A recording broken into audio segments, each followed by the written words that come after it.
Here come the summer, here it coming. Da-na-na, da-na-na-na. You guys get it? Like the song Here Come the Sun, but instead it's Here Come the Summer to kind of fit the theme and the title of the video. I'm actually proud of that intro. I'm not gonna lie, I'm proud of that intro. But anyway, enough of being funny, enough of being smiley. Let's get to business. The season for Barca, as we know, is not technically over, but it's basically over. The Copa del Rey trophy, it's secured, it's in the bag. Same for the Super Cup trophy. And then the Liga trophy, all we have to do is hope Barca win one more game this season, and number 28 is coming home. And the UCL, as we know, because of that stupid chickenpox virus, didn't take place this year. It did not take place. The biggest competition in European football could not take place this year. But I promise you, if the UCL would have happened, Barca would have won it. We'll see what happens next year. Maybe next year Barca can win number 6. But anyway, my point is, the season is over. And that means we have to look to the future and the summer and the players that Barca could potentially bring in to strengthen the squad and actually win number 6. Okay, and I saw a report today from ESPN saying that Barca are eyeing a central defender, a fullback, and a left winger in the summer. And today, I want to tell you guys what my ideal summer would be for Barcelona. The positions I think we need to fill, and the players that I want to see come in to fill those positions. First, let's talk about this report. Central defender, fullback, and a left winger. I agree Barca need a fullback. They need 2 fullbacks, a left back and a right back, because we need backup at both positions. Balde and Koundé do not get enough rest, and when they went down, the season kind of went to shit. Left winger, we need that as well. I don't think a priority for Barca should be a central defender. I don't think it should be. I think a striker should be more of a priority than a central defender. And I understand that my commentary on Lewandowski, it hasn't aged well, okay? I said that Lewandowski was going to get benched for Roque by mid-November, and he almost won the Pichichi Award, and he was one of the top goal scorers in all of Europe. So Lewa proved me wrong. Was he the best Lewandowski ever? No, but he scored goals, okay? He did his job. So clearly, I was wrong about Lewandowski, but the thing with Lewa is, he's going to be 37 next season, or maybe he already is 37. He's not getting any younger. And a football club and a sporting institution, one of the things they have to do is get rid of a player early, not late. You'd rather get rid of a player too early rather than too late. Okay, it's better to get rid of them early than late. Because if you get rid of a player late, it's just, you see them decay and you see them fucking fall apart in real time, and it's not fun. It's really not fun for anybody. For the players, for the fans, it just sucks. So for me, Lewandowski and his replacement have to be a priority this summer. I saw a report today that Jonathan David, the striker for Lille, is leaving this summer. And I think that would be a prime opportunity for Barcelona. That's a great market opportunity. You're getting him on a free transfer. He wants to leave the club. This guy is a young, hungry striker who can press, he can finish. He's a really, really good player. If you've watched Jonathan David at all this season or at any point in his career, you know he's a very good player. And I think that would be a perfect opportunity for Barca. Because while yes, Ferran Torres, I want to see him stay at the club, and I think he's a good backup striker option, as we saw when Leo went down. He had 3 assists in the El Clasico. He scored the goal against Real Madrid. He's a good backup option. He's not really an out-and-out striker. Jonathan David is an out-and-out striker who can play when Leo was injured, or even you can start him ahead of Leo and have Leo as a backup. I know that might sound disrespectful to some people, but again, Leo was 37. This kid is 25. This kid is 25, and maybe we don't know how good this Barca team could be with that level of a striker because we've never seen it. We've never seen Barca with that type of striker. It's been so long, and again, I'm not sitting here saying that Jonathan David is prime Eto'o or prime Henry or prime Suarez or prime Lewandowski even, but he's a really, really good player. So I would want to see Barca jump on that opportunity. Go out and get Jonathan David. He's free. Again, I understand that Isak is far-fetched. Erling Haaland is far-fetched. Sesko, Gyökeres, all these guys are going to cost a lot of money, even though Sesko's release clause is really not that much. But anyway, it's a lot of money for those guys. I understand if Barca can afford that, okay? But you can get this guy. You can get this guy. You don't have to get your girl a Birkin, but at least get her something. Get her a coach back. Show that you care. Show that you actually care, okay? Like, again, she's not, maybe if she's asking for Louis Vuitton and you can afford it, I know I can't afford it, it's fine. You know, you say, hey, keep dreaming. I mean, maybe don't say it like that, phrase it differently, but you say something to that extent. But, you say, oh, I can't get you Louis Vuitton, but I can get you this. And you get her something a little bit cheaper that's also just as nice. That's the best way I can put it, you know what I mean? So yes, maybe if Barca fans are asking for Sesko or for Gyökeres or for Isak, the club is going to say no. But hey, we'll get you Jonathan David, who's really good as well. So that's my point. I think Barca should go after a striker to back up Lewandowski. I think that's more of a priority than a central defender. Because central defender for me, we have Inigo, who's older, but still, he was one of our best players this season. And we have Cuba, who's young and already one of the best in the world in his position. You might want to sell Araujo. I'm going to do my Barca keeper sale when the season's officially over, so you guys can, obviously, you'll see what I think about Araujo and what Barca should do with him at that point. But you can sell Araujo. But you don't really have to. And you can keep Christensen and you can keep Eddie Garcia. Those are good backup center back options. Eddie Garcia is very versatile and he can play honestly across the front four. Anywhere on the front four, on the back four. Anywhere across the back four. I mean, not really left back, but center back, or right back. He's done a job. So you can keep Eddie. You don't have to pay any money for him, obviously, but apart from his wages. But I'm saying you don't have to pay a club for him. Christensen, he was injured all year, but we saw in the cameos he's made since coming back from injury, he's been elite, bro. I honestly forgot how good Andreas Christensen was because we hadn't seen him in such a long time. But I forget this guy. Before he got injured, he was one of our most consistent players since he got to the club. Sorry, I had to burp. So I would keep Christensen. And Araujo, yes, Barca fans hate him because, not hate him, that's too strong a word. A lot of Barca fans don't like him because he choked it against Inter. People think that game was his fault. I'm not the type of guy to come here and just shit on Barca players constantly, okay? I'm not going to call them names. That's not my style. I'm not that type of content creator and that type of analyst, if you want to call me that, even though I don't think I'm an analyst. But anyway, I don't do that shit, okay? I think that's stupid. I think it's corny.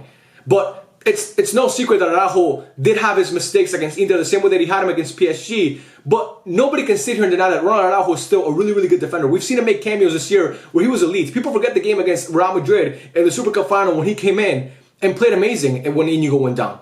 He came in the Copa del Rey final and made a bunch of great made a bunch of great plays. He came in the first leg against Inter and, you know, he was really good in that game as well. Again, he had those moments in Inter and that UCL that never happened because of the chickenpox virus. But, you know, it's fine. I don't think we need a center back. And I heard that Jonathan Tah, who Barca were targeting, who Hansi Flick wanted, is going to sign with Bayern. Honestly, good riddance to him. We don't want Jonathan Tah. I mean, I'm talking we, like if you guys are agreeing with me. Agree with me on this. We don't want Jonathan Tah, okay? We don't want Jonathan Tah. He's not good enough. Araujo's better. Christensen is better than Jonathan Tah. So I wouldn't sell a single center back. That's a good rotation of center backs. If you want to bring in Dean Huijsen from the Prem, that's fine. I mean, I wouldn't do it, but if you want to, sure. But I think that rotation of center backs is good. Cubarsí, Inigo, Araujo, Christensen, Eddie Garcia can fill in when he needs to. And again, Koundé, I mean, if you get him a backup right back, maybe sometimes he can play center back because we know he was the best center back in La Liga before he got moved over to right back. So again, striker, to me, more of a priority than center back. Next, we move on to fullback. You need a fullback. You need a left back and a right back. Okay? Gerard Martin, twin. Me and him are like this, as you guys know. We are connected, bro. I know exactly what he's thinking right now. He's thinking about paella and, I don't know, some weird stripper he went to go see a couple weeks back. But he's thinking of, like, my point is, me and him are very close, so I don't want to talk shit about him.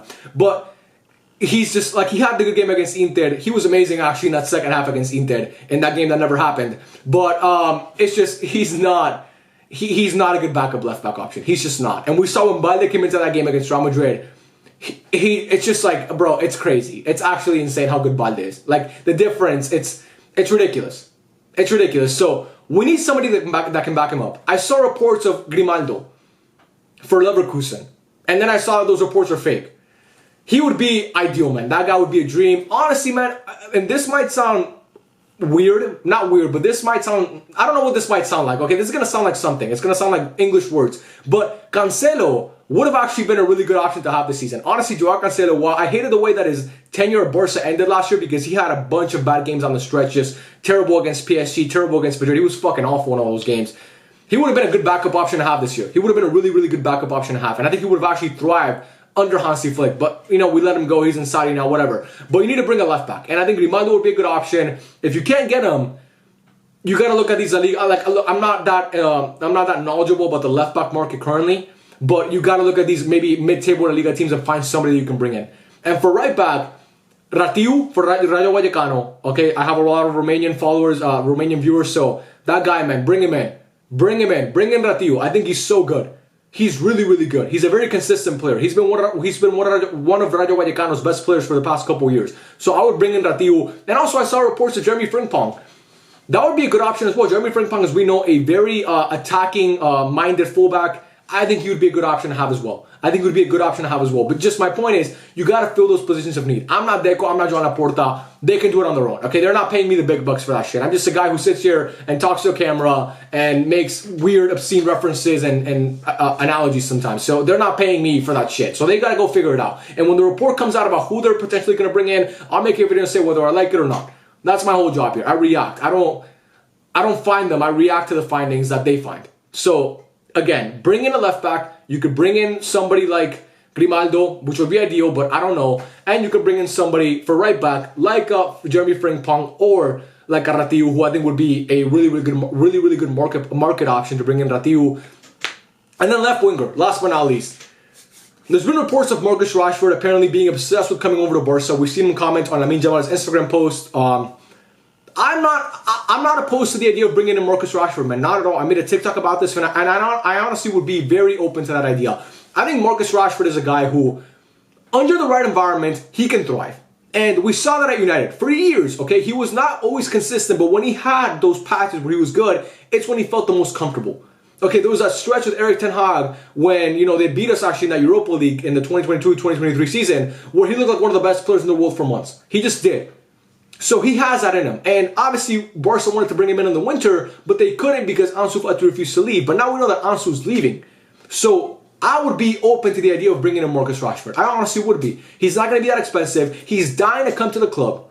And a lot of people are like, oh, do you want a guy who's this desperate to come to your club? Yeah, you do. Would you rather go out with a chick that's always texting you and asking you to meet up? Or would you rather go out with a chick that every time you text her, she acts like it's a chore to see you? She's like, oh my God, you again, why the fuck are you texting me? I know which one I would rather go out with. The one that acts like it's a chore to see me because I have commitment issues and it's just like something from my childhood. But anyway, most of you guys, same people, would want to be with a girl that always is down to see you. Not me, because, I'm different and I'm edgy and I'm like, I like them toxic, you know what I mean? It's like, you wouldn't understand. It's like, you wouldn't understand. But anyway, my point is, you ideally want to be with a person that wants to be with you. And Marcus Rashford, as we know, wants to be at Barcelona, so why not bring him in? I don't see a downside with that move. He's hungry. He should probably eat then if he's hungry. But he wants to prove himself. That was a terrible joke. He's hungry, so he should probably eat.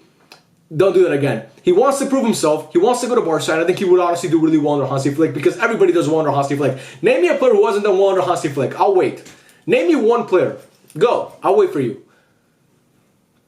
Nobody. I mean, nobody. Everybody does well under Hansi Flick.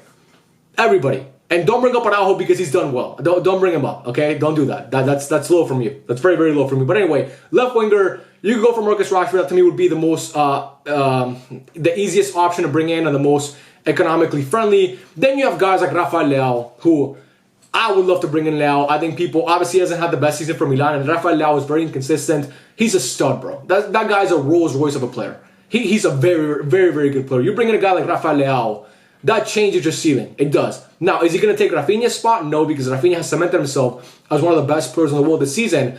But it's depth, man. These great squads have depth at every position. They just do. So you got to strengthen the squad, bring in as many good players as you can. The players that you can afford, of course. Don't break the bank and get yourself in financial ruins to bring in these players. But think smartly, make these decisions, and bring in my opinion, you should bring in, like I said already, striker over central defender, because I think that's more of a priority. Bring in a fullback, that has to be a priority, and bring in a left winger. I think those are good targets for Barca to have. I think I agree with all of them except for central defender. I think striker should be, again, ahead of that. But anyway, those are my thoughts. Isn't it crazy how last year we thought the biggest issue for Barca was going to be the pivot? And then Hansi Flick came in this year, and Bernat played up until he got hurt against Rayo Vallecano. He looked like one of the best pivots in the world. And then Casado filled in for him, and he looked like one of the best pivots in the world. And then Frankie de Jong came in, and he had this amazing second half of the season. And Pedri, I mean, that was one of our... That position was so secure. I mean, but again, that was then, this is now. We need fullback, we need left winger, we need a striker. You guys let me know your thoughts in the comment section down below. You guys, obviously, a lot smarter than me. A lot smarter than me. You guys are just not brave enough, a lot of you, to make YouTube videos, but a lot of you guys are a lot smarter than me. So let me know in the comment section down below what positions you think Barca should fill, and also what players you want to see them bring in those positions. I'd love to hear it in the comment section down below. And yeah, man, I love every single one of you guys. Thank you so much for all the support. I appreciate all of you guys, man, honestly, from the bottom of my heart. It means so much to me that you guys are always here supporting me, and it's surreal, man. I honestly can't get over it, but again, thank you guys. Love you, and I'll catch you on the next one. Peace out.